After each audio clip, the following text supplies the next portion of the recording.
দর্শক, আমি এখন সরাসরি শাহবাগ থেকে বলছিলাম। আপনারা কিন্তু দেখতে পাচ্ছেন শাহবাগ কিন্তু একদম প্রচুর ছাত্ররা কিন্তু তাদের মিছিলগুলো কিন্তু করেই যাচ্ছে এবং প্রত্যেকে কিন্তু যে যার উদ্যোগে কিন্তু মিছিলগুলো করে যাচ্ছে।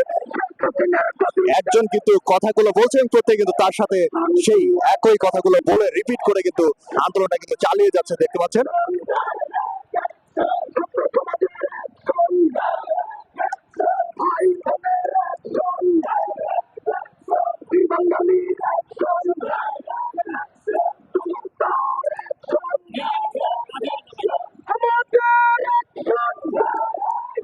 দর্শক মণ্ডলী দেখতে পাচ্ছেন